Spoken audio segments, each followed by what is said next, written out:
نحمده ونصلي على رسوله الكريم اما بعد فاعوذ بالله من الشيطان الرجيم بسم الله الرحمن الرحيم وقال النبي صلى الله عليه وسلم من حج لله فلم يرفث ولم يفسق رجع كيوم ولدته امه صدق اللہ العظیم۔ لائٹ بند کر۔ حج اسلامی احکامات میں سے ایک نہایت اہم رکن ہے اور شریعت نے اس کے احکامات کو بڑی تفصیل کے ساتھ بیان فرمایا۔ دین کے جتنے بھی احکامات ہیں جب انسان سیکھ کر ان کو عمل کرتا ہے تو اس کے فوائد بھی زیادہ حاصل ہوتے ہیں اور جو شریعت کا مقصد ہے وہ بھی حاصل ہوتا ہے۔ تو چونکہ یہ عبادت زندگی میں ایک دفعہ فرض ہے، اب نماز تو روزانہ 5 دفعہ ہے، اس کے احکامات کا ہمیں علم ہوتا ہے، لیکن چونکہ یہ زندگی میں ایک دفعہ ہے اور وہ بھی صاحب حیثیت لوگوں پر ہے اور اس کا موقع عموماً ہر ساتھی کو نہیں ملتا، تو اس کے احکامات مشکل ہے۔ اس لیے الحمدللہ پروجیکٹر کے ذریعے سے اگر یہ احکامات سامنے آ جائیں تو امید ہے کہ اللہ اگر مجھے یا آپ کو مستقبل میں جب بھی اپنے گھر حاضری کا موقع عطا فرمائے، حج کی سعادت عطا فرمائے، تو انشاءاللہ ہم چونکہ یہ احکامات سیکھے ہوں گے تو امید ہے کہ انشاءاللہ فائدہ زیادہ ہوگا۔ پنکھے لگا دیں۔ اب ان میں حج کے یہ جو 5 دن ہیں جن میں یہ عبادت ادا کی جاتی ہے، اس میں سب سے پہلا دن ہے 8 ذی الحجہ، دوسرا دن ہے 9 ذی الحجہ، تیسرا دن ہے 10 ذی الحجہ، نمبر 4 11 ذی الحجہ، نمبر 5 12 ذی الحجہ۔ ان 5 دنوں میں حج کے احکامات ادا کیے جاتے ہیں۔ آج ذی الحجہ کی 2 تاریخ ہے، تو یعنی آنے والی 8 تاریخ سے گویا کہ ہفتے کے دن سے یہ احکامات شروع ہو جائیں گے۔ اب جب انسان حج کے لیے جانا چاہے، ان 8 دنوں میں اس نے سب سے پہلا دن کیسے گزارنا ہوگا، تو یہاں لکھا ہے 8 ذی الحجہ حج کا پہلا دن۔ پہلے دن سب سے پہلا کام ہے احرام باندھنے کا طریقہ، کہ پہلے ہم احرام باندھیں گے۔ احرام میں 2 چادریں ہیں، ایک چادر نیچے بطور لنگی کے باندھی جاتی ہے اور ایک چادر اوپر اوڑھ دی جاتی ہے۔ یہاں کندھا کھلا رکھنے کا حکم نہیں ہے۔ پچھلے اتوار کے درس میں بات ہوئی تھی کہ جب انسان طواف کرتا ہے تو اس دوران یہ حکم ہے کہ وہ اپنے کندھے کو کھلا رکھے، لیکن یہاں حج کے احکامات میں یہ حکم نہیں ہے، تو اس لیے اپنے دونوں کندھوں کو ڈھک دے گا اور جو نیچے ازار ہے اس کو ٹخنوں سے اوپر کر دے گا اور پھر دوسری چادر اوپر اوڑھ لیں گے۔ پھر حج کی نیت کریں گے، اللہم انی ارید الحج فیسرہ لی وتقبلہ منی، اے اللہ میں حج کی نیت کرتا ہوں، پس اس کو میرے لیے آسان کر دے اور اس کو میری طرف سے قبول کر دے۔ اب اس کے بعد تلبیہ پڑھنا شروع کر دیں گے، لبیک اللہم لبیک لبیک لا شریک لک لبیک ان الحمد والنعمت لک والملک لا شریک لک۔ یا اللہ میں حاضر ہوں، اے اللہ میں حاضر ہوں، تیرا کوئی شریک نہیں، میں حاضر ہوں، بے شک حمد اور نعمت تیرے لیے ہے، بادشاہت بھی تیری ہے اور تیرا کوئی شریک نہیں ہے۔ اب یہ احکامات چونکہ ادا ہوں گے مینا میں، تو مینا جانے کے لیے عموماً بسوں کا استعمال ہوتا ہے، تو معلم کے بس کا نمبر نوٹ کر لیں۔ عموماً سب بسیں ایک رنگ کی ہوتی ہیں، تو اگر بس کا نمبر نوٹ نہ ہو تو پھر بعد میں پریشانی ہوتی ہے، اس لیے بس کا نمبر نوٹ کر دیا جائے، کوئی مخصوص علامت نوٹ کر دی جائے۔ مرد حضرات درمیانی آواز میں تلبیہ پڑھنا شروع کر دیں، عورتیں آہستہ آواز میں پڑھتی رہیں۔ 10 ذی الحجہ یعنی بڑے شیطان کو کنکری مارنے تک اب آپ کا احرام شروع ہو گیا ہے اور وہ ساری پابندیاں لگ گئی جو پہلے بیان کی گئی۔ گزشتہ اتوار کے درس میں نے بات بیان کی تھی کہ احرام کی حالت میں کیا کیا پابندیاں ہیں، اس کا تذکرہ ہو گیا۔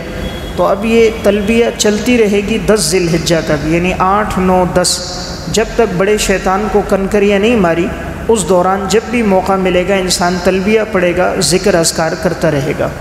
چلیں اب 8 ذی الحجہ میں مینا پہنچے ہیں، اب یہ دن ہم نے منا میں گزارنا ہے، تو 8 تاریخ کو ظہر سے پہلے تقریباً تمام حاجی پہنچ جاتے ہیں۔ معلم کی بس آپ کو منا پہنچا دے گی۔ منا جاتے وقت کچھ ریال اپنے پاس رکھ لیں، اور منا کا خیمہ کس روٹ پر ہے اور خیمے کا نمبر بھی نوٹ کر لیں۔ تو چونکہ سارے خیمے ایک جیسے ہیں، سب کی رنگت ایک جیسی ہے، شکل و شباہت ایک جیسی ہے، تو ہر خیمے کا نمبر ہوتا ہے، اور ہر خیمے کس روٹ پر ہے اس روٹ کی وضاحت ہوتی ہے معلم کے پاس، تو وہ اس سے پوچھ لی جائے۔ ضرورت کا کچھ سامان بھی ساتھ لے لیں، زیادہ ساز و سامان اپنے ساتھ نہ لے جائیں، ورنہ آپ پریشان ہوں گے، کیونکہ آپ کو یہاں پیدل چلنا ہوگا۔ ان 5 دنوں میں زیادہ تر کام کاج پیدل ہوں گے، تو اگر زیادہ سامان ہوگا تو لے جانے میں مشقت ہوگی۔ منا کا کل رقبہ 7 لاکھ مربع میٹر ہے۔ منا میں آج 5 نمازیں پڑھنی ہیں، ظہر، عصر، مغرب، عشاء اور 9 ذی الحجہ کی فجر۔ یہ 5 نمازیں اپنے خیموں میں باجماعت ادا کریں۔ اس کے بعد باقی وقت تلاوت، ذکر و اذکار اور دعا میں گزار دیں۔ تو یہ جتنے خیمے ہیں وہاں جو بھی ساتھی معلم ہوتا ہے اور جو گروپ ہوتا ہے، تو گروپ کے ساتھ ہی یہ 5 نمازوں کی ادائیگی ہوگی، اپنے اپنے خیموں میں ہوگی۔ تو وہاں ترتیب بنا دی جائے اور وقت مقرر پہ نماز کی ادائیگی ہو۔ اس وقت شریعت کا کوئی خاص حکم نہیں ہے، انسان جو بھی ذکر اذکار کرے، تلاوت کرے، دعا کرے، وہ کر سکتا ہے۔ تو یہ 5 نمازیں منا میں پڑھنی ہیں۔ چلیں، ضروری سامان کہ یہ جو 5 دن گزارنے، چونکہ یہ ایک صحرا میں گزرتے ہیں، منا میں، مزدلفہ میں، عرفات میں، وہ ایک گویا کہ ایک چٹیل میدان ہے، تو کچھ ضروری سامان ساتھ ہونا چاہیے۔ ایک اضافی احرام ہو کہ اگر احرام کی چادر خدا نخواستہ پھٹ جائے، گندی ہو جائے، ناپاک ہو جائے، تو انسان کے پاس دوسری چادر موجود ہو۔ سفری چٹائی ہو، تسبیح ہو، ہوائی تکیہ ہو، پانی کی بوتل، چھتری، ٹوتھ پیسٹ، ڈائری، قلم، دھاگا، لوٹا، صابن، کنکری کی تھیلی۔ تو چونکہ آگے 10، 11، 12 ذی الحجہ کو 3 دن مسلسل شیطان کو کنکریاں مارنی ہیں، تو وہ تھیلی بھی ساتھ ہو جس میں انسان ساری کنکریاں رکھے۔ کنکریاں کہاں سے جمع کرنی ہیں وہ انشاءاللہ بات آگے آئے گی۔ ضرورت کے مطابق ادویات اور تمام تعارفی کارڈ اپنے بیگ میں سنبھال کے رکھیں۔ اپنی ادویات، بعض لوگوں کو مختلف بیماریاں ہوتی ہیں، تو جو بھی بیماریوں کا سامان ہے وہ بھی انسان ساتھ لے۔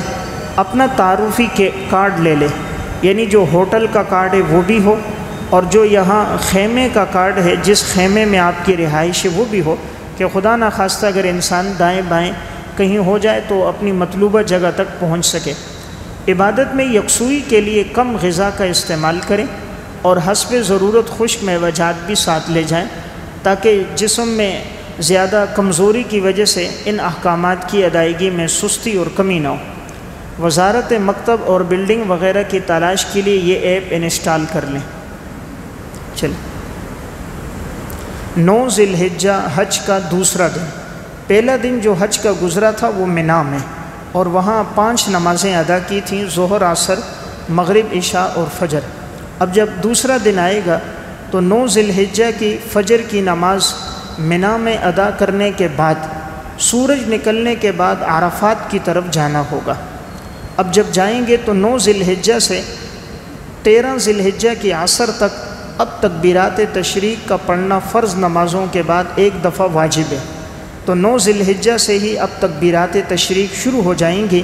اللہ اکبر، اللہ اکبر، لا الہ الا اللہ، واللہ اکبر، اللہ اکبر وللہ الحمد۔ اب یہاں منا سے عرفات کی روانگی، میدان عرفات میں یہاں پہنچیں گے۔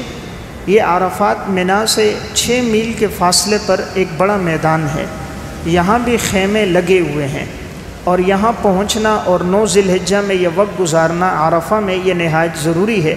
آگے بات آ رہی ہے حج کے فرائض میں سے، اگر کسی نے یہ رکن ادا نہیں کیا تو اس کا حج ادا نہیں ہوتا۔ اب جب عرفات پہنچیں گے، ہم نے 9 ذی الحجہ کا دن عرفات میں گزارنا ہے، تو عرفات کی یہ مسجد نمرہ ہے۔ اس مسجد نمرہ میں وہاں پر ظہر کی نماز ادا ہوگی، عصر کی نماز، تو اگر وہاں جگہ مل جائے تو بہتر یہ ہے کہ امام کے ساتھ پڑھ لی جائے۔ اگر وہاں نہ ہو تو آگے بات آئے گی، پھر خیموں میں اپنے اپنے وقت پہ جماعت کے ساتھ نماز پڑھی جائے۔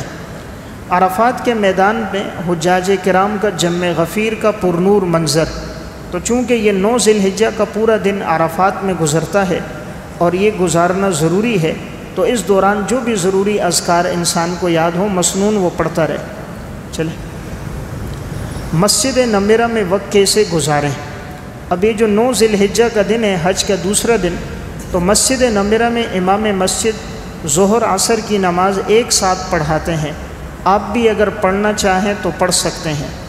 نمبر 2، اگر آپ مسافر ہو اور 15 دن سے کم مدت تک رکنے کا ارادہ ہو، 15 دن سے کم، تو 2 رکعت پڑھیں گے، اور اگر مقیم ہیں تو 4 رکعت پڑھیں گے۔ عموماً ساتھی 15 یا اس سے زیادہ دن کے لیے جاتے ہیں تو وہ مقیم ہوتے ہیں، اس لیے وہ پوری نماز پڑھیں۔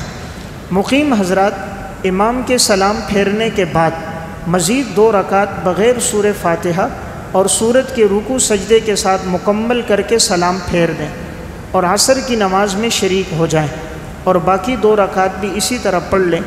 بعض مقیم حضرات قصر کی نماز پڑھ لیتے ہیں تو ان کی نماز نہیں ہوتی، انہیں اپنی نماز لوٹانا ضروری ہے۔ مسجد نمرہ میں جو امام آتا ہے وہ مسافر ہوتا ہے، اور وہ مسافر 2 رکعت پڑھاتا ہے۔ اب یہاں سے ہمارے جانے والے اکثر حاجی حضرات مقیم ہیں، یہ 15 دن سے زیادہ ٹھہرتے ہیں۔ اب جب یہ مسافر امام کے پیچھے نماز پڑھ رہے ہیں، ان کو پوری نماز پڑھنی ہوگی، ان کو مسئلے کا پتہ نہیں ہوتا، اس لیے وہاں یہ 2 رکعت کے بعد سلام پھیر دیتے ہیں، حالانکہ سلام نہیں پھیریں گے، بلکہ امام 2 رکعت پڑھا لے تو یہ کھڑے ہو کر اپنی باقی 2 رکعت مکمل کریں گے۔ پھر اسی طرح امام عصر کی نماز جب 2 رکعت پڑھائے تو یہ کھڑے ہو کر بقیہ اپنی 2 رکعت مکمل کر لیں۔ آج کل چونکہ بھیڑ یعنی ازدحام زیادہ ہونے کی وجہ سے عورتیں، بچے، بزرگ حضرات کو خیمے تک دوبارہ پہنچنے میں بڑی مشکلات ہوتی ہیں۔ ممکن ہے کہ آپ اپنا خیمہ بھول جائیں، راستہ بھٹک جائے، اس لیے آپ اپنے خیمے میں ہی ظہر کے وقت میں ظہر، عصر کے وقت میں عصر الگ الگ کر کے جماعت کے ساتھ پڑھیں۔ اپنے خیموں میں دونوں نمازیں اکٹھا کر کے نہ پڑھیں اور خوب دعا کریں۔ یہ جو نمازیں اکٹھی کر کے وہ مسجد نمرہ میں ہیں، تو اگر وہاں نہیں پہنچ سکتے، عموماً رش زیادہ ہے، 25 سے 30 لاکھ کا مجمع ہوتا ہے، تو انسان کے لیے اپنے خیمے میں پہنچنا مشکل ہوتا ہے، تو اس وقت بہتر ہے کہ اپنے اپنے خیموں میں ظہر کی نماز ظہر کے وقت میں، عصر کی نماز عصر کے وقت میں پوری نماز پڑھ لی جائے۔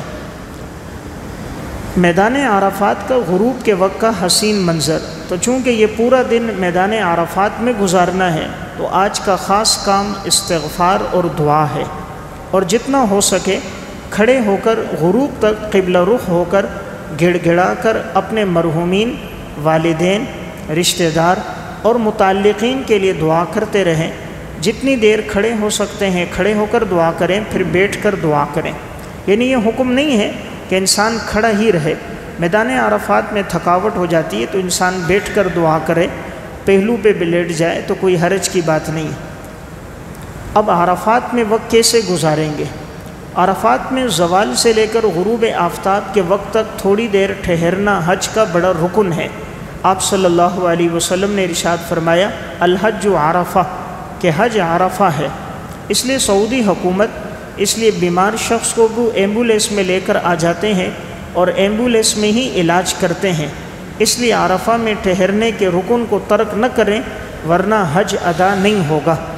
عرفہ میں ٹھہرنا فرض ہے، اس لیے اگر کوئی 9 ذی الحجہ یہاں نہیں ٹھہرا، بالکل پورے دن نہیں آیا تو اس کا حج ادا نہیں ہوگا۔ تو اللہ جزائے خیر دے سعودی حکومت کو اس بارے میں کہ اگر کوئی بیمار بھی ہو تو وہ ایمبولینس کے اندر اسے لاتے ہیں، ڈاکٹر ساتھ ہوتے ہیں اور اس کا پورا علاج وہاں ایمبولینس میں ہوتا ہے، اس کو عرفات میں ٹھہرا دیتے ہیں۔ تو تھوڑی دیر بھی اگر انسان وقت گزار دے، آدھا گھنٹہ 25 منٹ، تب بھی یہ رکن ادا ہو جاتا ہے۔ تو اس لیے وہ لوگ اس کا اہتمام کرتے ہیں تاکہ کسی کا حج رہ نہ جائے۔ اچھی طرح سمجھ لیں کہ عرفات کا وقت 9 ذی الحجہ کی زوال کے وقت سے 10 ذی الحجہ کی صبح صادق تک ہے۔ اس وقت کے درمیان کوئی آدمی حج کی نیت سے احرام پہن کر آ جائے تو اس پر حج کے احکامات شروع ہو جائیں گے۔ اب 10 ذی الحجہ کی مغرب تک ٹھہرنا واجب ہے۔ اگر کوئی مغرب سے پہلے عرفات سے نکل گیا تو اس پر دم لازم ہوگا۔ آپ صلی اللہ علیہ وسلم سے عرفات کے میدان میں دودھ پینا ثابت ہے، اس لیے اگر دودھ پینا میسر ہو تو آپ بھی پی لیں۔ آپ علیہ السلام نے عرفہ میں حج کے موقع پہ خود روزہ نہیں رکھا۔ دیکھیں باقی لوگوں کے لیے تو حکم ہے کہ عرفہ کے دن روزہ رکھیں، جیسے میں اور آپ ہیں تو ہم روزہ رکھیں گے، 1 سال گزشتہ 1 سال آئندہ کے گناہ معاف ہوں گے۔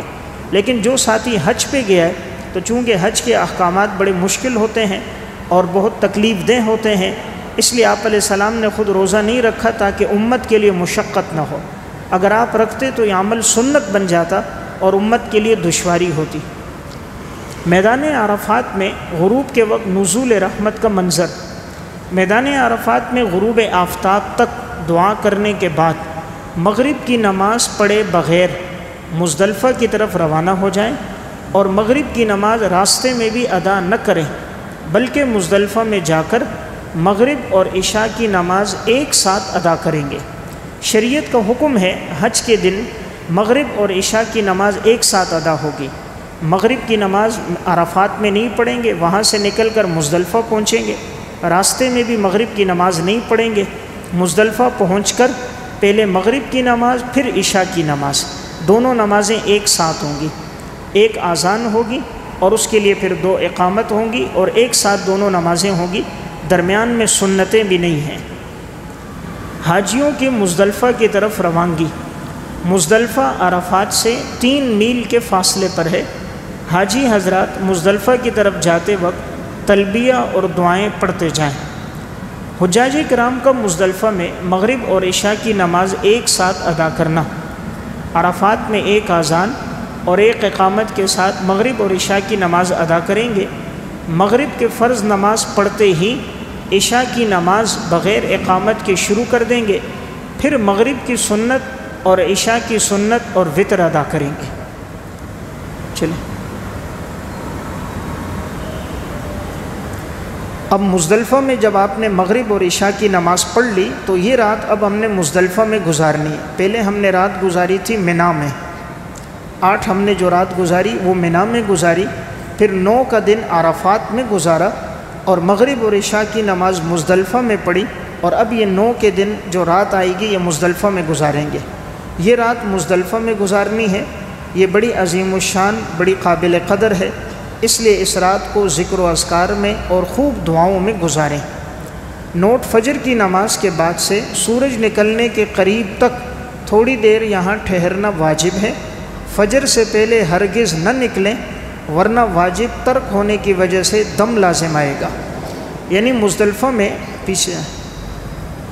مزدلفہ میں ٹھہر کر وہاں فجر کی نماز ادا کرنی ہے، اور فجر کی نماز وہاں وقت سے پہلے ہوگی۔ تو جیسے مغرب عشاء کی نماز ایک ساتھ تھی، فجر کی نماز بھی وقت سے پہلے ہوگی۔ صحیح بخاری میں عبداللہ ابن مسعود فرماتے ہیں آپ علیہ السلام نے 2 نمازوں کو وقت سے پہلے پڑھا، ایک مغرب عشاء میں عشاء کو وقت سے پہلے اور ایک فجر کی نماز کو وقت سے پہلے۔ اب مزدلفہ میں یہ نماز پڑھنے کے بعد پھر آگے جائیں گے۔ مزدلفہ میں اپنے لیے اب کنکریاں جمع کر لیں، کیونکہ اگلا دن ابھی جو صبح کی نماز ہم پڑھیں گے یہ 10 ذی الحجہ ہوگا، تو اب 10 ذی الحجہ میں آگے 4 کام کرنے، تو ان میں ایک کام ہوگا شیطان کو کنکریاں مارنی ہیں۔ تو مزدلفہ میں رمی جمار کے لیے کنکریاں چن لیں۔ کنکری چنے کے دانے کی مقدار ہو، نہ بہت زیادہ بڑی ہو نہ بہت زیادہ چھوٹی ہو۔ عموماً اس جگہ کے علاوہ دیگر جگہوں میں کنکریاں نہیں ملتی، اس لیے یہیں سے جمع کر لیں بہتر ہے۔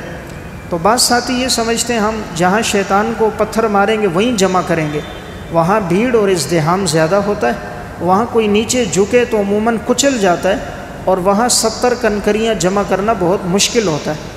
اس لیے رات جب مزدلفہ میں گزاریں تو وہیں 70 کنکریاں چن لیں۔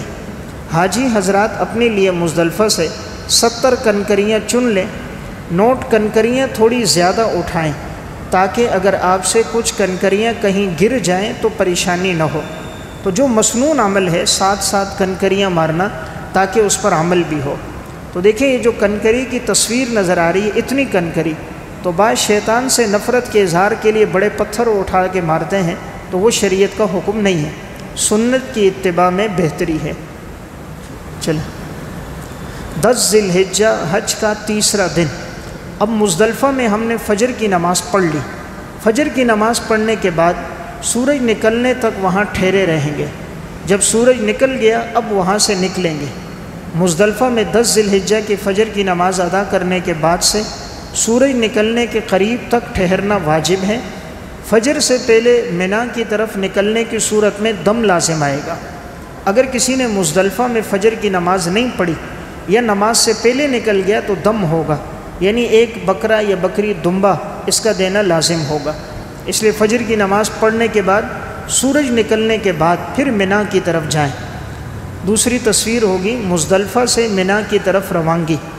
سفر کے دوران حجاج کرام تلاوت اور اذکار کا اہتمام رکھیں، یعنی بابرکت ایام ہے، بجائے اس کو گپ شپ یا موبائل میں صرف کرنے کے تلاوت اور اذکار میں یہ وقت گزارا جائے۔ حجاج کرام کا منا میں داخل ہونے کا خوبصورت منظر۔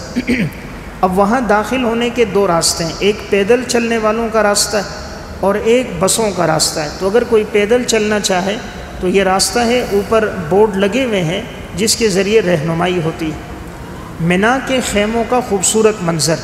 اب چونکہ 10 ذی الحجہ اس نے منا پہنچنا ہے تو وہاں پہنچ کر آگے پہلے کنکریاں مارنی ہیں۔ سب سے پہلا کام آگے آئے گا، کنکریاں مارنی ہے بڑے شیطان کو۔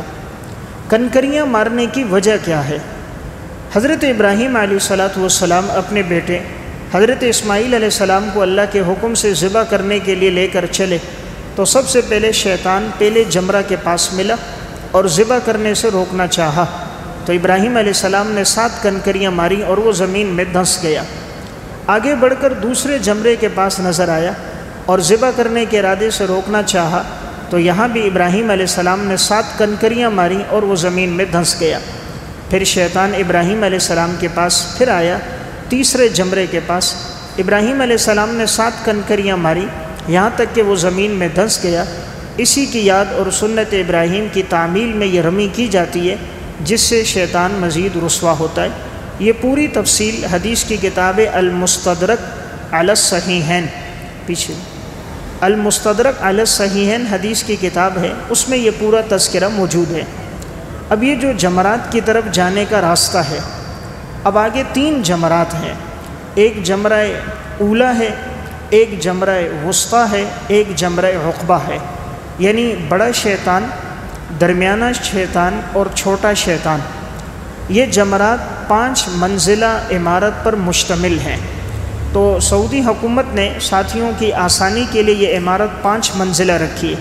تو چونکہ اکثر ایسے موقع پر بھیڑ پہ ماضی میں بہت سے واقعات ہوئے کہ درمیان میں کچھ ساتھی جا رہے ہیں کچھ آ رہے ہیں تو راستے میں بھیڑ میں کچل دیے جاتے تھے، بہت سے بوڑھے زخمی ہو جاتے تھے، دم گھٹ جاتا تھا۔ اب نکلنے کا راستہ الگ ہے، جانے کا راستہ الگ ہے، اور عمارت 5 منزلہ ہے تو لاکھوں لوگ بیک وقت ایک ہی دن میں چونکہ یہ عمل کرنا ہوتا ہے۔ اب 25 سے 30 لاکھ کے مجمع کے لیے ایک دن میں ایک عمل کرنا ذرا مشکل کام تھا، تو انہوں نے اس کے لیے یہ عمارت 5 منزلہ بنائی ہے۔ 8 ذی الحجہ کو منا میں پہنچنے میں تو آگے جو کام کرنا ہوگا وہ ہے رمی جمار۔ تو سب سے پہلا کام رمی کرنا ہے۔ یہاں آج کے دن 4 کام ہیں۔ سب سے پہلا کام رمی کرنا، رمی کہتے ہیں پتھر مارنے کو۔ رمی کرنے کا مسنون اور مکروہ وقت 10 ذی الحجہ کو رمی کا مسنون وقت سورج طلوع ہونے سے شروع ہو کر زوال تک ہے، پھر زوال سے مغرب تک بلا کراہت مباح وقت ہے، اور مغرب سے صبح صادق سے پہلے تک مکروہ وقت ہے۔ پہلی کنکری مارنے کے ساتھ ہی تلبیہ پڑھنا چھوڑ دیں۔ تلبیہ ہم نے شروع کی تھی 8 ذی الحجہ سے، تو وہ پڑھتے رہے 10 ذی الحجہ شیطان کو کنکریاں مارنے تک۔ تو جیسے کنکری مارنا شروع کریں گے اب تلبیہ نہیں پڑھیں گے، بسم اللہ اللہ اکبر کہہ کر کنکری ماریں گے۔ اب یہ جمرات کی طرف جانے کا اندرونی راستہ ہے۔ چلے کنکری مارنے کا طریقہ، کنکری شہادت کی انگلی اور انگوٹھے سے پکڑ کر مارتے وقت اللہ اکبر، اور اس کے بعد یہ دعا پڑھیں، اللہم اجعلہ حجا مبرورا وذنبا مغفورا وعملا مشکورا۔ اے اللہ میرے حج کو قبول فرما، میرے گناہوں کو معاف فرما، اور میرا یہ جو عمل ہے اس عمل کو اپنے دربار میں قبول کر کے اس کا بہترین بدلہ مجھے عطا فرما، کہ اس کی قدردانی فرما۔ تو یہ الفاظ حدیث کی کتاب السنن الکبریٰ للبیہقی میں موجود ہیں، اس لیے اگر یہ پوری دعا یاد ہو تو اچھی بات ہے، ورنہ صرف اگر کوئی بسم اللہ اللہ اکبر پڑھ لے تب بھی کافی ہے۔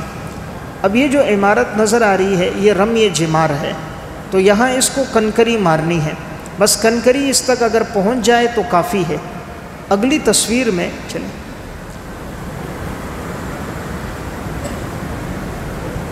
رمی جمار کے لیے آگے چلیں، آگے آگے آگے اور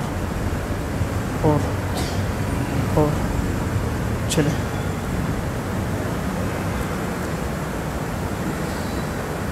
چلیں آگے یہاں جو انہوں نے جگہ بنائی ہے وہ اس طرح ڈھلان میں جگہ ہے کہ اگر کوئی کنکری مارتے وقت وہاں کنکری اندر بھی پہنچ جائے تب بھی کنکری اس تک پہنچ جاتی ہے۔ وہ جگہ ایسی ہے کہ اگر کسی کی دیوار کو کنکری نہ بھی لگے تو یہاں جو جگہ ہے یہ ڈھلان میں ہے، تو اگر کنکری اندر گر گئی تو وہ گھسیٹتے خود اس کو لگ جاتی ہے۔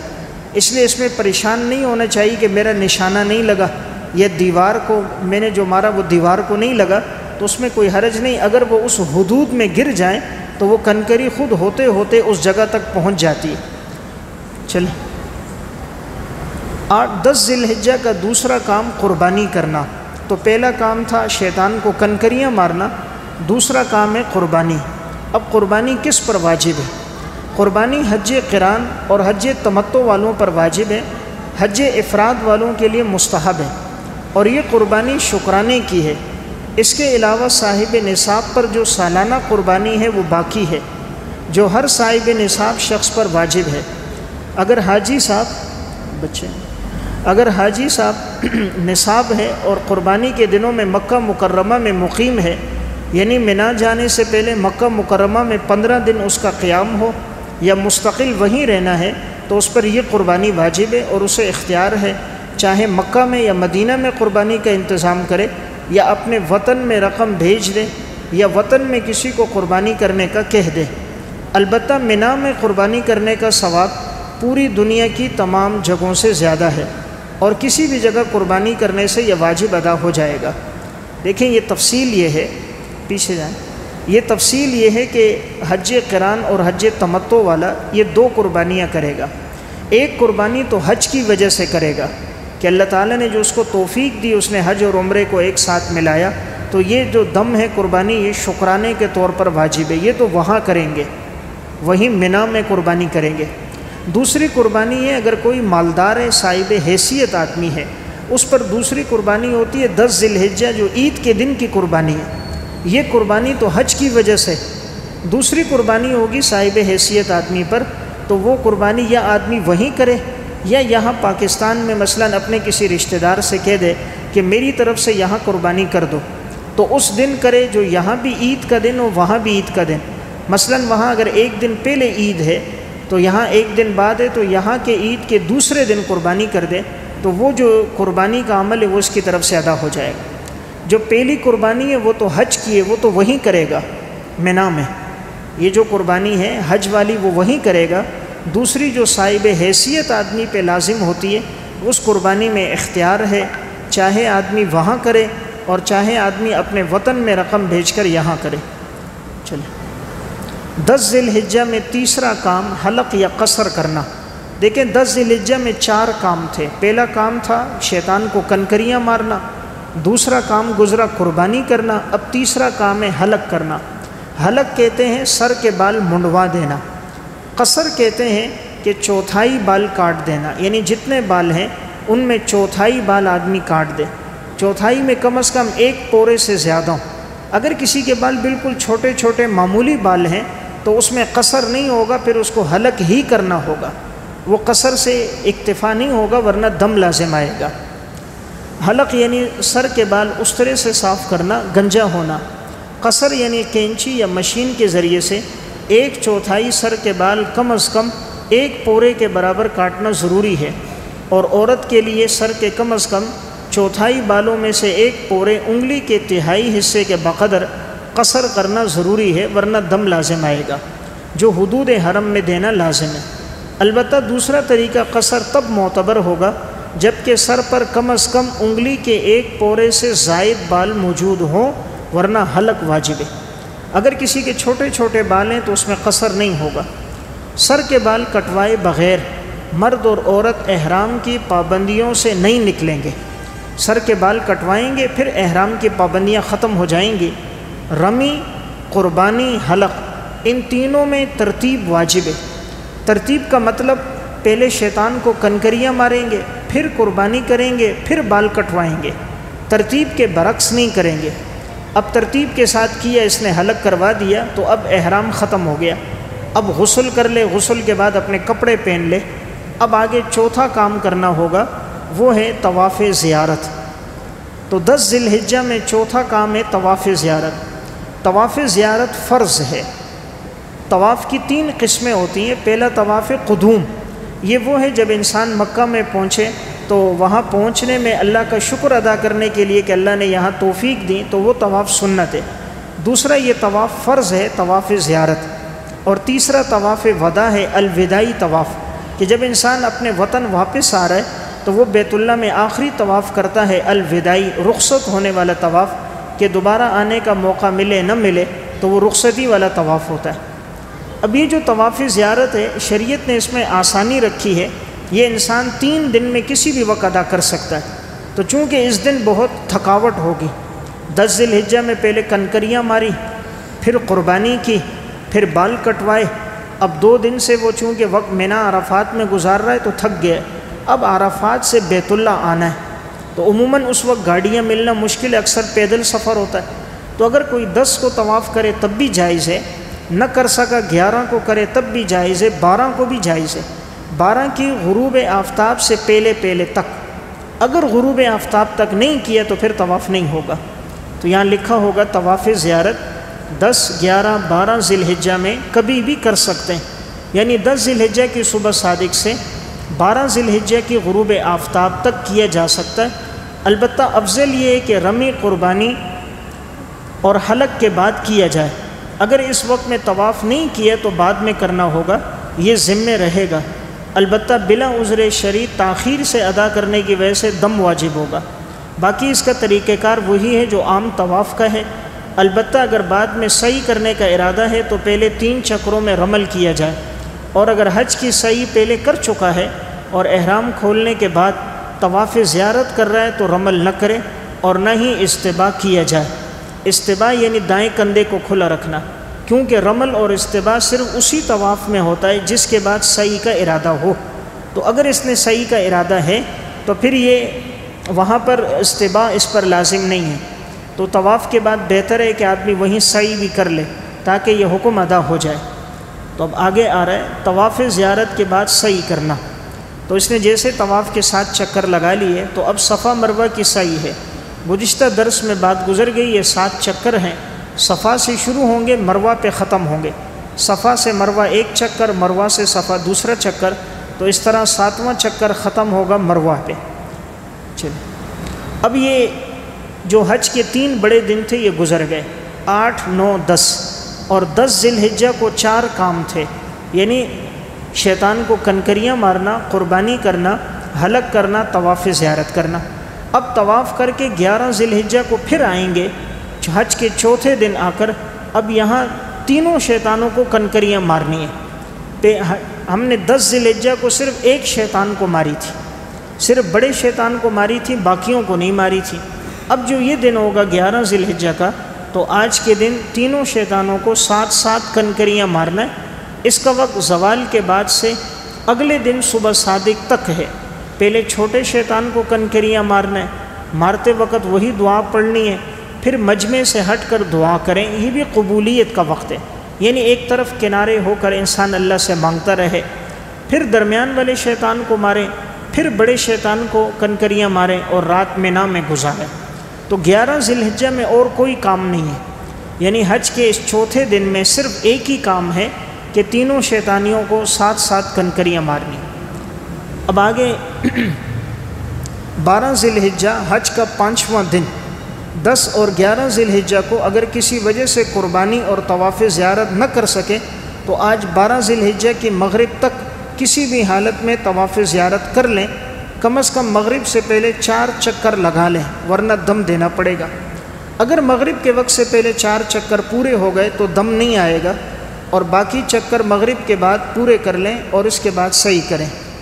آج 12 ذی الحجہ کا خاص کام تینوں شیطانوں کو پھر دوبارہ 7 مرتبہ کنکریاں مارنا ہے، بالکل اسی طرح جس طرح 11 ذی الحجہ کو مارا ہے۔ اس کا وقت بھی اگلے دن یعنی 13 ذی الحجہ کی صبح صادق تک ہے۔ تو آج بھی گویا تینوں شیطانوں کو 21 کنکریاں مارنی ہے، تو 21 اس نے 11 کو ماری، 21 اب، تو یہ 42 ہو گئی، اور 7 کنکریاں جو ماری تھیں وہ 10 ذی الحجہ کو بڑے شیطان کو، تو یہ 42 اور 7 49 کنکریاں ہو گئی۔ 13 ذی الحجہ حج کا 6واں دن۔ 13 ذی الحجہ کی رمی اختیاری ہے، یعنی یہ پابندی نہیں ہے، اگر کرنا چاہیں تو کریں ورنہ نہیں۔ البتہ اگر نہیں کرنا تو 12 ذی الحجہ کی شام کو یا رات کو کنکریاں مارتے ہوئے منا سے صبح صادق سے پہلے نکل جائیں۔ اگر لیٹ ہو گئے اور صبح صادق منا میں ہو گئی تو 13 ذی الحجہ کی رمی بھی پھر واجب ہوگی۔ اگر صبح صادق تک منا میں ٹھہر گئے تو پھر 13 کی کنکریاں مارنا پڑیں گی۔ 13 ذی الحجہ کو رمی کا وقت بھی زوال کے بعد شروع ہوگا مغرب تک۔ زوال سے پہلے بھی مار سکتے ہیں لیکن کراہت کے ساتھ، اگر مغرب تک نہیں مار سکے تو دم ہوگا۔ تو دیکھیں 49 کنکریاں پہلے ہو گئی تھیں، اور 13 ذی الحجہ کو بھی 21 ہیں، تو 49 اور 21 70 کنکریاں ہو گئی۔ 49 اور 21 70۔ اس لیے پہلے بات میں نے عرض کی تھی کہ مزدلفہ سے 70 کنکریاں چن لیں، تو اگر اضافی لے لیں تو اچھی بات ہے، اگر کوئی کنکری گم گئی یا ہاتھ سے گر گئی تو مسنون جو تعداد ہے وہ پوری ہو جائے گی۔ طواف وداع، اب یہ آخری الوداعی طواف ہے۔ اب حج کے احکامات پورے ہو گئے، اب انسان جس دن اپنے وطن واپس آنا چاہ رہا ہے تو بہتر ہے اس سے 1 دن 2 دن پہلے یہ طواف کرے۔ وداع کہتے ہیں رخصت ہونے والا طواف۔ طواف وداع اس طواف کو کہتے ہیں جو اپنے وطن کو واپسی کے وقت بیت اللہ شریف سے رخصت ہونے کے لیے کیا جاتا ہے۔ طواف وداع کا وقت طواف زیارت کے بعد شروع ہوگا، جبکہ مکہ مکرمہ سے وطن واپسی کا پختہ ارادہ ہو۔ طواف وداع کے وقت میں اگر نفل کی نیت سے کوئی طواف کر لیا تب بھی طواف وداع ہو جائے گا، لہٰذا جو حاجی طواف زیارت کے بعد نفلی طواف کر لیں اس کا طواف وداع ادا ہو گیا اور اس کے ذمے طواف وداع واجب نہیں رہا۔ البتہ مستحب اور افضل ہے عین واپسی کے ارادے کے وقت باقاعدہ مستقل طواف وداع کی نیت سے یہ طواف وداع کیا جائے تاکہ آخری ملاقات بیت اللہ شریف کے ساتھ ہو۔ وداع کہتے ہیں رخصت ہونے والا طواف۔ بہت کم کوئی ایسا ہے جو یہ طواف کرے اور روئے نہیں، تو چونکہ یہ آخری طواف ہوتا ہے پھر دوبارہ معلوم نہیں بیت اللہ جانے کی اللہ تعالیٰ توفیق عطا فرمائے یا نہ فرمائے، پھر حج اور عمرے کا دوبارہ موقع ملے یا نہ ملے، تو یہ طواف جو بھی کر رہا ہوتا ہے عموماً دیکھنے میں آیا ہے مرد ہو عورتیں ہوں اکثر رو رہے ہوتے ہیں۔ ایک وہ وقت جب انسان مدینہ سے واپس آتا ہے اور آپ علیہ السلام کے روزے پر آخری سلام کہتا ہے، وہ وقت انسان کی آنکھیں اشک بار ہو جاتی ہیں کہ آج روزہ رسول پر آخری حاضری ہے، معلوم نہیں دوبارہ نبی اکرم صلی اللہ علیہ وسلم کے سامنے آپ پہ درود و سلام کا موقع پھر ملے نہ ملے، زندگی وفا کرے نہ کرے، اللہ توفیق عطا فرمائے یا نہ فرمائے۔ تو یہ 2 وقت ایسے ہوتے ہیں جو انسان پہ رقت طاری ہوتی، تو یہ طواف وداع ہے۔ پہلے ایک بات یاد رکھیں، جو طواف زیارت کی بات میں نے عرض کی، عورت ان دنوں میں اگر اللہ نہ کرے کسی عورت میں حیض و نفاس آ جائے تو پھر وہ کیا کرے گی؟ اگر کسی عورت کے ایام شروع ہو گئے حج کے دنوں میں تو اس کے بارے میں یہ حکم ہے کہ وہ باقی تمام کام کرے، یعنی منا، مزدلفہ، عرفات سب جگہ جائے، تو چونکہ وہ جگہ مسجد میں داخل نہیں ہے وہاں وہ جا سکتی ہے، باقی سب کام کرے گی، صرف جو طواف زیارت فرض ہے وہ ادا نہیں کر سکتی، چونکہ وہ بیت اللہ کے اندر ادا ہوتا ہے، تو اس لیے وہ انتظار کرے جب تک وہ پاک نہ ہو جائے، اس وقت تک اپنے وطن واپس نہ آئے۔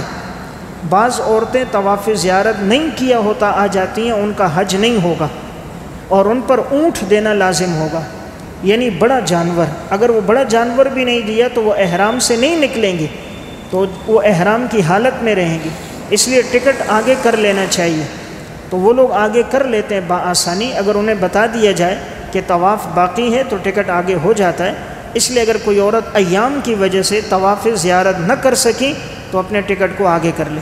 لیکن یہ جو طواف وداع ہے اس میں عورت کے لیے گنجائش ہے۔ اگر کوئی عورت طواف وداع نہیں کر سکی اور ایام آ گئے تو وہ بغیر کیے واپس آ سکتی ہے۔ صحیح بخاری کی روایت ہے، حضرت ام سلمہ رضی اللہ تعالیٰ عنہ طواف وداع کے ایام میں انہیں ایام آ گئے تو آپ صلی اللہ علیہ وسلم کے سامنے بات آئی کہ یا رسول اللہ ان کی وجہ سے تو رکنا پڑے گا، انہوں نے طواف وداع نہیں کیا۔ آپ نے فرمایا انہوں نے طواف زیارت کیا ہے؟ فرمایا جی کیا ہے۔ فرمایا اب چلو، طواف زیارت کر لیا، فرض ادا ہو گیا۔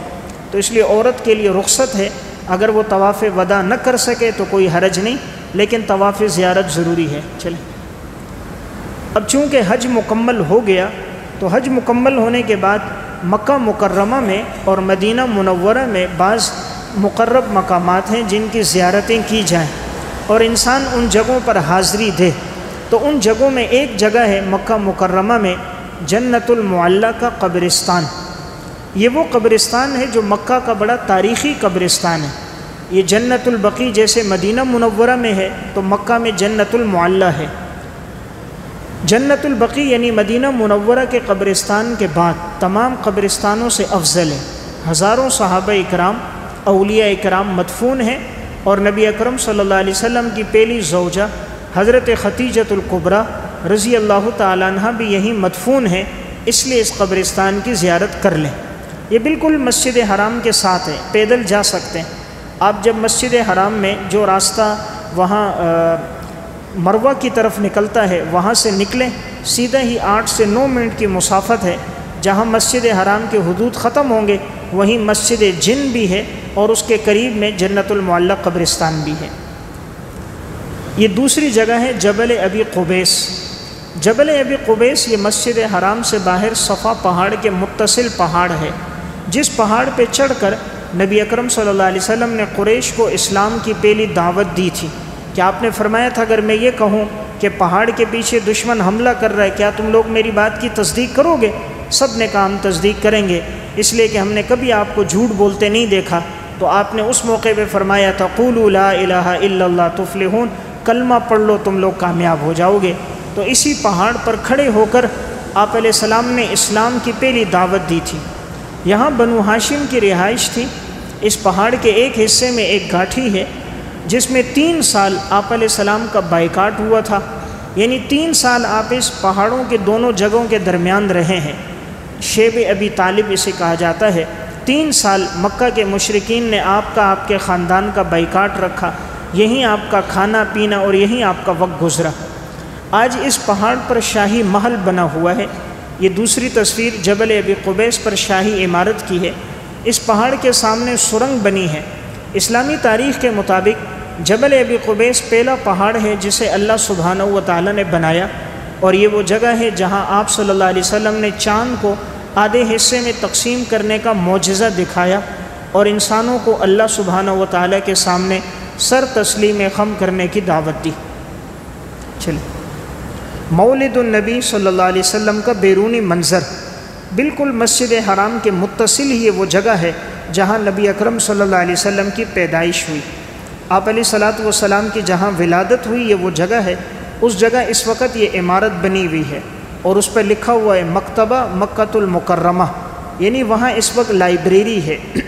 انہوں نے اس جگہ کو باقی رکھا ہے، اور کہیں ایسا نہ ہو کہ لوگ بدعات میں پڑ جائیں، رسم و رواج میں پڑ جائیں، اس لیے وہاں لائبریری بنائی ہوئی ہے کہ جو بھی اس جگہ آئے، آپ علیہ السلام جو پیغام قرآن لے کر آئے اس قرآن کی تشریح اور تفسیر پڑھے، آپ کی احادیث کو پڑھے اور وہ منظر سامنے رکھے کہ یہاں امام الانبیاء کی پیدائش ہوئی ہے۔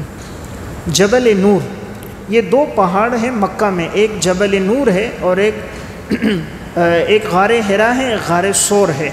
غار سور آگے آئے گا۔ اسی پہاڑ کا نام جبل نور ہے اور اسی پہاڑ پر یہ غار ہے جو غار حرا ہے۔ نبی اکرم صلی اللہ علیہ وسلم جب 40 سال کے ہوئے تو آپ چند روز کی خوراک ساتھ لے کر جبل نور پر آتے اور اس غار میں غور و فکر اور عبادت فرماتے۔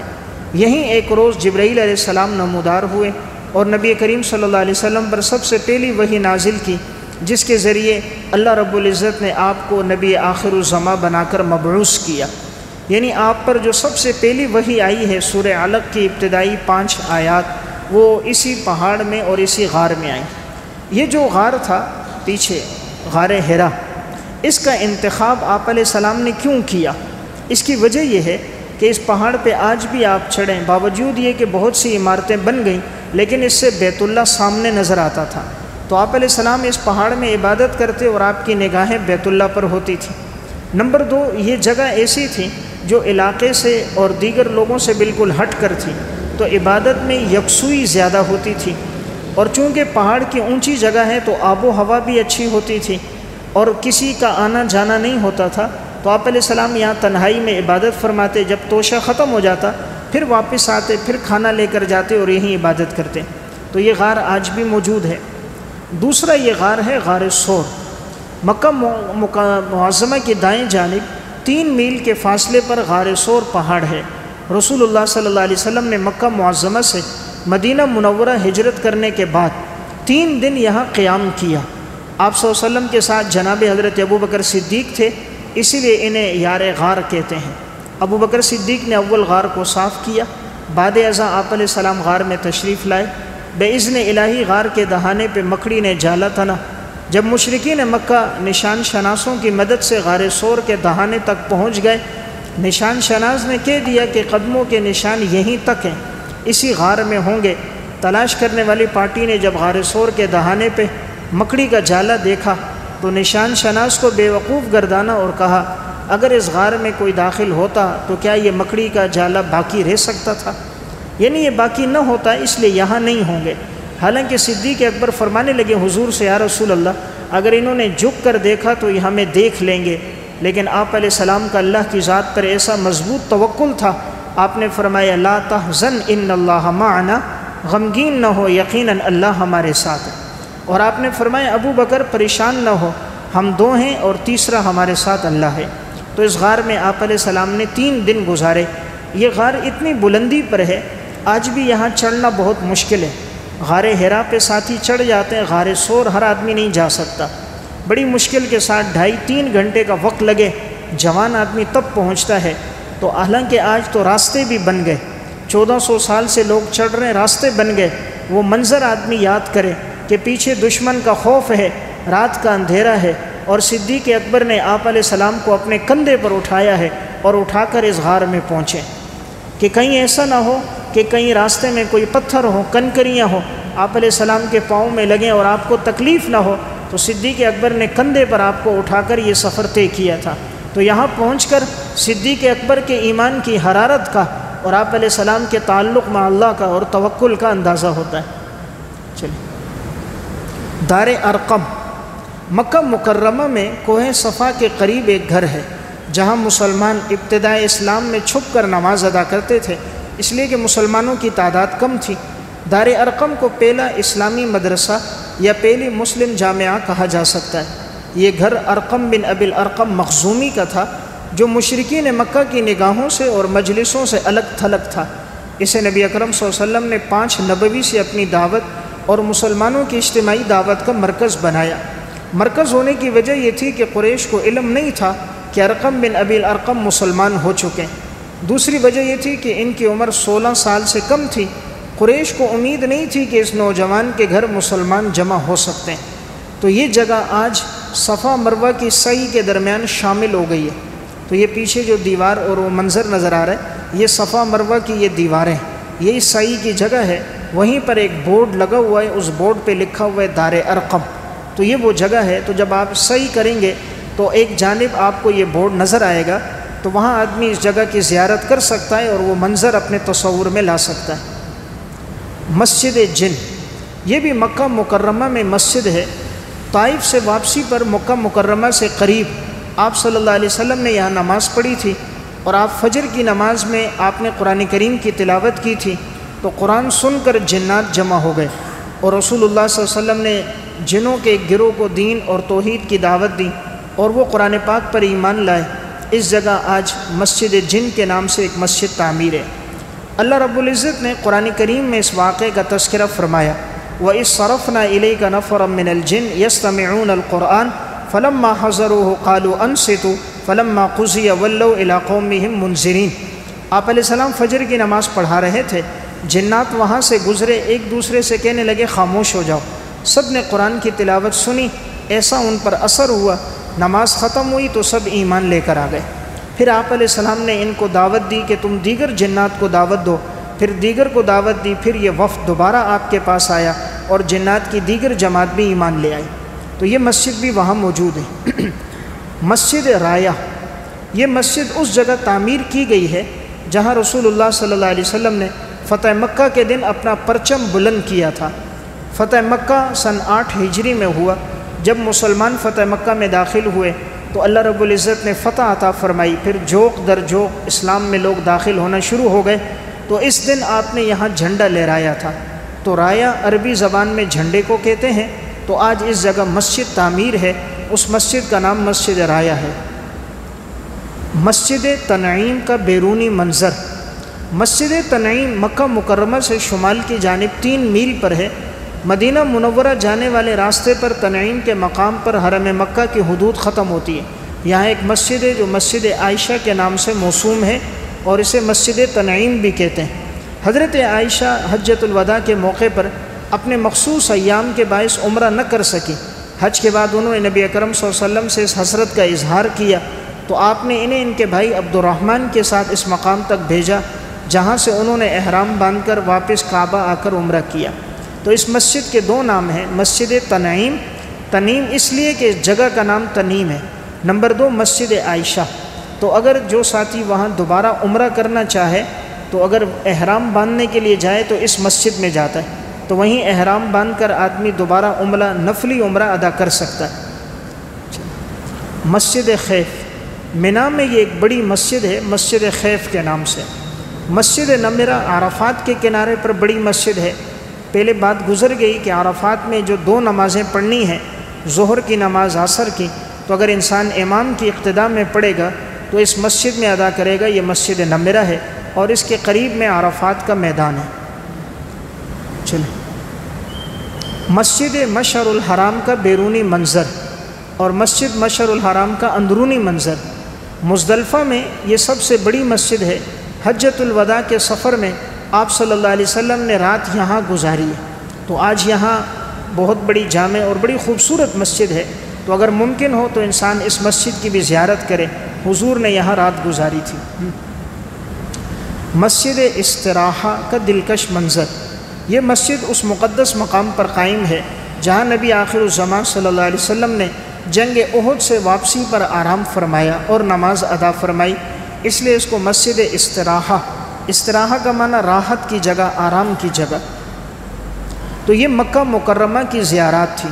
اب مکہ مکرمہ سے فارغ ہونے کے بعد انسان مدینہ منورہ جائے گا، تو مدینہ منورہ کی بس آپ کو اپنے ہوٹل تک پہنچائے گی۔ سامان وغیرہ ترتیب سے رکھ کر ضروریات سے فارغ ہو جائیں، اگر تھکان زیادہ ہو تو کچھ دیر آرام کر لیں۔ مسجد نبوی میں حاضری، تو جب انسان مدینہ پہنچے گا تو وہاں سب سے اہم کام مسجد نبوی میں حاضری ہے۔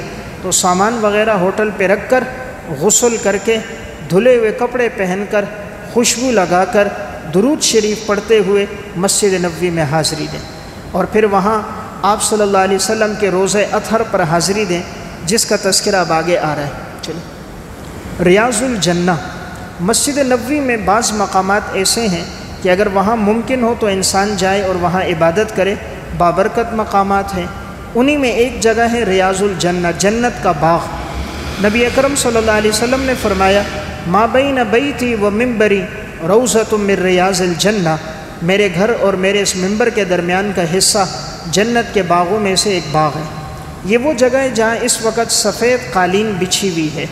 تو یہاں آج کل ایپ کے ذریعے سے انسان اپنا نمبر، وہاں پاسپورٹ نمبر بتا دیتا ہے، پھر وہ اس کو وقت بتا دیتے ہیں کہ فلاں وقت میں آپ آ جاؤ۔ تو یہ طریقہ کار وہاں کسی بھی ساتھی سے سیکھ لیا جائے اور اس کو استعمال کر کے وقت مقرر پہ یہاں پہنچ کر انسان نوافل وغیرہ ادا کر سکتا ہے۔ اگر آپ کو وہ نمبر یاد نہیں ہے اور آپ نے اس ایپ کو استعمال نہیں کیا تو پھر یہاں نہیں آنے دیں گے، اس لیے بہتر ہے وہاں پہنچنے کے بعد آپ کسی بھی ساتھی سے وہ طریقہ کار پوچھ کر پاسپورٹ نمبر بتا کر پھر یہاں آئیں۔ یہاں 2 ستون ہیں، ایک ہے استوانہ حنانہ، یہ محراب کے متصل ہے۔ اس استوانے سے سہارا لے کر آپ صلی اللہ علیہ وسلم خطبہ دیتے تھے۔ حنانہ کہتے ہیں کھجور کا یہ ایک تنا تھا، حضور اس کے ساتھ ٹیک لگاتے تھے تو جب تک آپ کے لیے ممبر تیار نہیں ہوا تھا آپ اس کے ساتھ ٹیک لگاتے، جب آپ کے لیے ممبر تیار ہو گیا تو پہلے دن جب آپ خطبہ دینے لگے تو مسجد کے کونے سے رونے کی آواز آنے لگے، اس طرح جس طرح 10 ماہ کی گابن اونٹنی روتی ہے۔ صحابہ کرام حیرت میں پڑ گئے، کوئی اونٹنی مسجد میں نہیں ہے، رونے کی آواز کہاں سے آ رہی ہے؟ دائیں بائیں دیکھا لیکن کوئی نظر نہ آیا۔ آپ علیہ السلام گئے اور اس تنے کو اپنے سینے سے لگایا اور آپ نے ان کو تسلی دی، فرمایا میں اسے ٹیک لگا کے خطبہ دیتا تھا، آج ممبر تیار ہو گیا، میں ممبر پہ خطبہ دے رہا ہوں اور یہ میرے فراق میں رو رہا ہے۔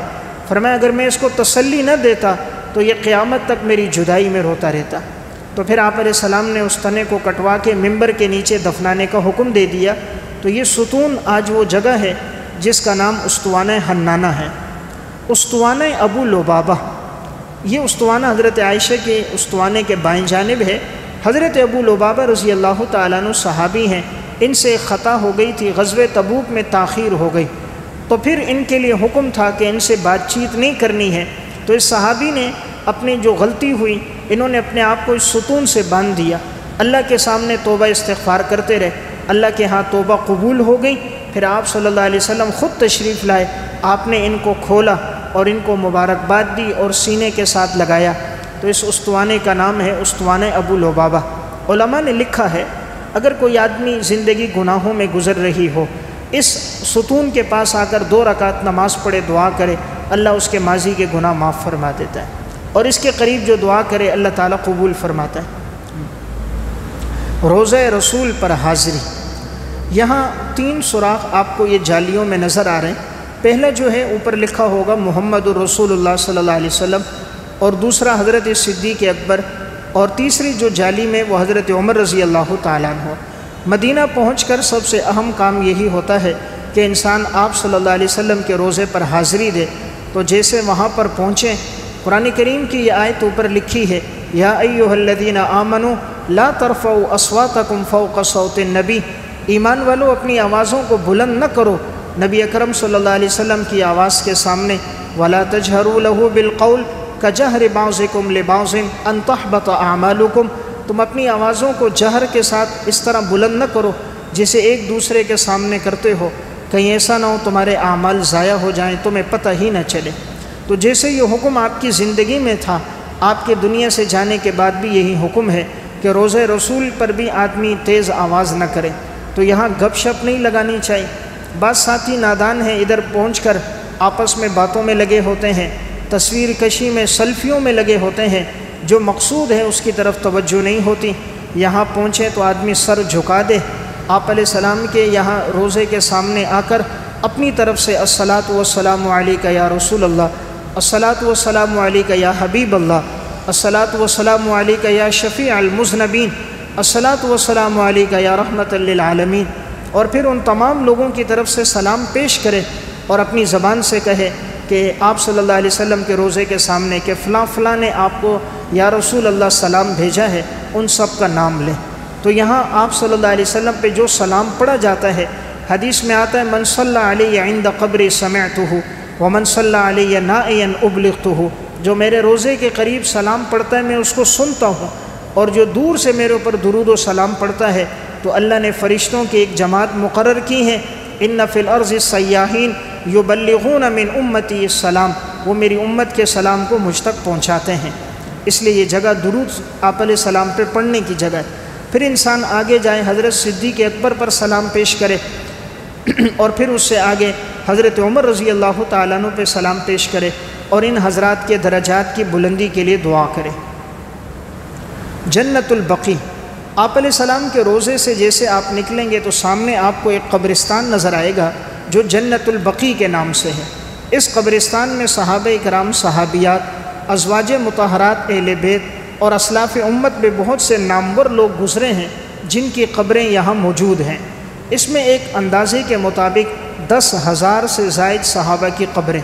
اسی قبرستان میں حضرت فاطمہ، حضرت عباس، حضرت عائشہ رضی اللہ تعالی عنہ، حضرت حفصہ، حضرت میمونہ، حضرت ام سلمہ اور حضرت حسن، امام مالک رحمۃ اللہ علیہ، اور بڑے بڑے کبار علماء، محدثین، فقہا کی قبریں یہی ہیں۔ اور خاص طور پہ حضرت عثمان بن عفان رضی اللہ تعالیٰ عنہ کی قبر مبارک بھی اسی قبرستان میں۔ تو یہاں موقع ملے انسان حاضری دے، اپنے لیے بھی دعا کرے، ان مرحومین کے لیے بھی کرے، اور اللہ سے یہ دعا مانگے کہ اللہ تعالیٰ مدینے کی موت عطا فرمائے اور جنت البقیع میں تدفین عطا فرمائے، کہ کل قیامت کے دن جب آپ علیہ السلام اپنے روزے سے اٹھیں، دائیں طرف ابو بکر، بائیں طرف حضرت عمر ہو، تو سامنے جنت البقیع سے جب صحابہ اور تابعین اٹھیں تو اللہ ہمیں بھی ان کے قدموں میں جگہ عطا فرما دے۔ احد پہاڑ مدینہ میں ایک اہم جگہ ہے، احد کا پہاڑ، جگہ جہاں اسلام کی ایک عظیم جنگ ہوئی تھی، جنگ احد کے نام سے۔ یہ احد کا پہاڑ تقریباً 10 منٹ کی مسافت پر ہے، اور آپ علیہ الصلوۃ والسلام اس پہاڑ کو جب دیکھتے، مدینہ میں داخل ہوتے، آپ کو پہاڑ دور سے نظر آتا تو آپ علیہ السلام اپنی سواری کو ایڑ لگاتے کہ تیز ہو جائے، اور فرماتے تھے یہ وہ پہاڑ ہے جو ہم سے محبت کرتا ہے اور ہم اس سے محبت کرتے ہیں۔ مسجد قباء، مسجد قباء یہ وہ مسجد ہے، جب آپ علیہ السلام مدینہ تشریف لائے تو سب سے پہلے جس مسجد کی بنیاد رکھی گئی وہ مسجد قباء ہے۔ اللہ تعالیٰ نے قرآن کریم میں تذکرہ فرمایا، لَمَسْجِدٌ أُسِّسَ عَلَى التَّقْوَى مِنْ أَوَّلِ يَوْمٍ أَحَقُّ أَن تَقُومَ فِيهِ، یہ وہ مسجد ہے جس کی بنیاد تقویٰ پہ رکھی گئی، اور یہ زیادہ لائق ہے کہ آپ اس میں قیام فرمائیں۔ تو اللہ تعالیٰ نے اس مسجد والوں کی تعریف فرمائی ہے، اور اس مسجد کی فضیلت اتنی ہے، آپ علیہ السلام نے فرمایا جو قباء میں 2 رکعت نماز پڑھے گا اس کو 1 عمرے کے برابر ثواب ملے گا۔ اور آپ علیہ السلام اکثر ہفتے کے دن مسجد نبوی سے پیدل چل کے قباء آتے تھے۔ اب سعودی حکومت نے مسجد نبوی سے قباء تک پیدل راستہ بھی بنا دیا، اس لیے اکثر حاجی وہاں نماز کے بعد نکلتے ہیں، 25 سے 30 منٹ میں انسان قباء پہنچ جاتا ہے۔ اس لیے مدینہ میں اگر کہیں جانا ہے تو مسجد نبوی میں وقت گزاریں، اور اگر موقع ملے تو مسجد قباء ہے۔ اس کے علاوہ باقی تفریحی مقامات ادھر ادھر وقت گزارنے سے انسان گریز کرے۔ مسجد جمعہ، جب مدینہ میں آپ تشریف لائے، مسجد قباء سے آپ نکلے، بنو سالمہ کے محلے میں آپ پہنچے تو سب سے پہلے جو جمعے کی نماز ادا کی گئی اس مسجد میں، اسی لیے اس کا نام پڑ گیا مسجد جمعہ۔ اس کے ساتھ مسجد قبلتین، یعنی 2 قبلوں والی مسجد۔ آپ علیہ السلام جب تک مدینہ میں تھے 16 یا 17 مہینوں تک آپ نے بیت المقدس کی طرف رخ کر کے نماز پڑھی، لیکن آپ کی چاہت تھی کہ اللہ بیت اللہ کو قبلہ بنا دے۔ آپ اللہ رب العزت سے دعا فرماتے تھے، تو عین نماز کے دوران آپ نے 2 رکعتیں پڑھ لیں۔ نماز میں حکم آیا کہ اپنا رخ فَوَلِّ وَجْهَكَ شَطْرَ الْمَسْجِدِ الْحَرَامِ، اپنا رخ مسجد حرام کی طرف کر دیجئے۔ تو آپ علیہ السلام نے بقیہ 2 رکعتیں مسجد حرام کی طرف پڑھی، اس لیے اس مسجد کا نام ہو گیا مسجد قبلتین۔